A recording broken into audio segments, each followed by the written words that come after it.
Welcome to the Anvil Aquarius podcast. I'm Matt, science fiction author, narrator, space nerd, and libertarian shitposter extraordinaire.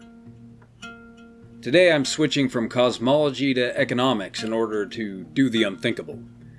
I'm going to commit libertarian blasphemy and disagree with my personal hero and living saint, Dr. Ron Paul. I'm what you could call an Austrian School of Economics super nerd, and so I hope the good doctor will forgive me, but this is why I think Trump's tariffs will lead us into a capitalist golden age of freedom and prosperity. I hope you enjoy. Picture this. We run our economy off a printing press. The Federal Reserve has been churning out cash to funnel your hard-earned wealth out of your pocket and into the pockets of the bankster class who run it. A wealth transference scheme where magic money is produced by adding zeros to an account, and then loaned out to us at interest.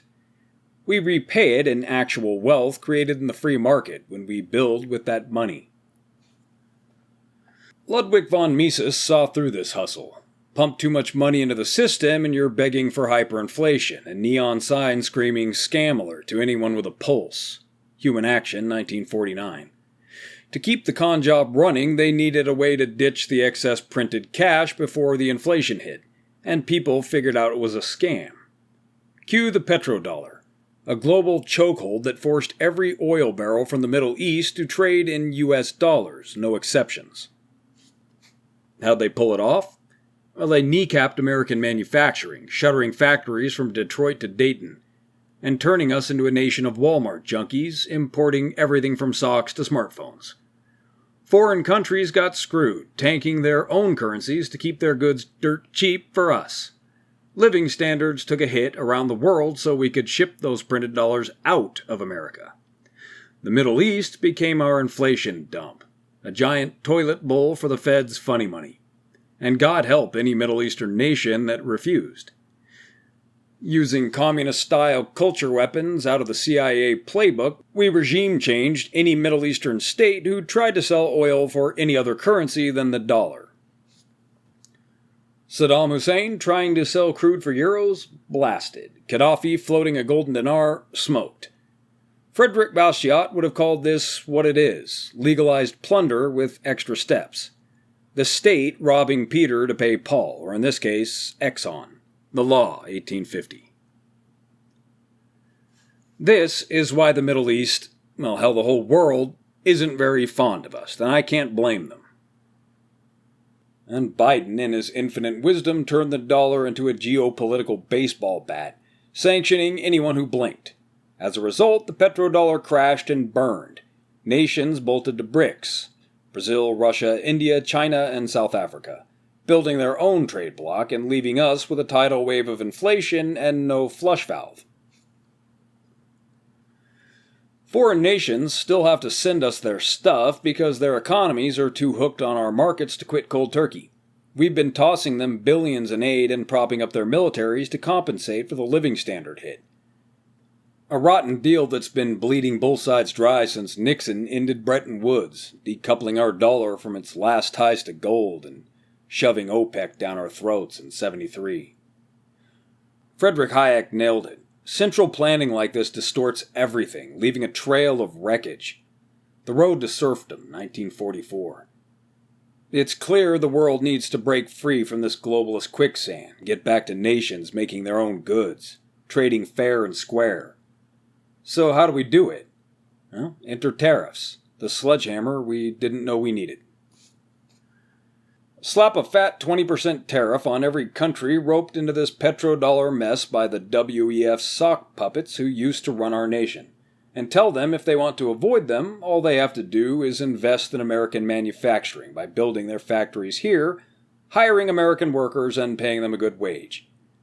This lets them skip the tariff, rebuild our manufacturing in record speed, and more important, it makes us both rich together. They ship profits and extra widgets home, kickstarting their own economies instead of being our dollar slaves. Bastiat's grinning in his grave. Free trade, real trade, lifts everyone when it's not rigged. Economic Sophisms, 1845. America's widget output, think cars, tools, and toasters, explodes, catching up to the money supply. Inflation chokes out, and we slide into a deflationary groove where banksters take a backseat to savers.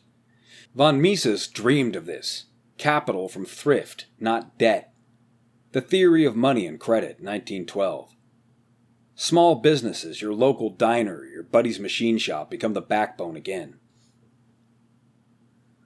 When capital comes from savings and your money is sound, backed by a basket of commodities or gold, your bank account grows in buying power instead of shrinking, as we've all gotten used to. Forget gambling in the stock markets to retire. You work hard, save up, and watch your nest egg's buying power climb, letting you retire on savings instead of some bullshit government program. Widget costs drop. Supply outpaces the dollar's old bloat, and we've got sound money, untouchable by the Fed's ink-stained claws. The boom-bust cycle dies. No more central banking clowns like Powell or Bernanke jerking interest rates around. Instead, they're set by the market. Local banks, flush with cash, your savings, lower their rates to encourage borrowing, while those who've already loaned their savings out hike interest rates to encourage savings, deposits. Steady growth, no fake signals. Hayek tore into this. Centralized rates are a lie that crashes the system, letting banksters scoop up the scraps. Prices and Production, 1931. During the 2008 bust, they bought foreclosed homes for pennies, and that's the scam. Loan out magic money and collect actual value in return, transferring our wealth to them. This is why 1% controls 99% of the wealth, and it's got nothing to do with capitalism. Now, once our manufacturing is up and running, the tariffs will fall away. Nations that jumped aboard early will already be getting rich and free alongside of us. Their economies will be rebuilt and self-sufficient. Others will see what's happening and they'll want in. Leftist dictatorships, the ones clinging to central banking control, will crumble as their people taste real prosperity for the first time in their lives. We're talking free trade, friendly relations, and no entangling alliances. Just pure, unadulterated commerce, like Jefferson wanted back in 1801. The Austrian wizards like von Mises, Hayek, and Bastiat mapped this out a century ago. Honest money, voluntary exchange, no government meddling. This is the capitalist way. Not force. Persuasion.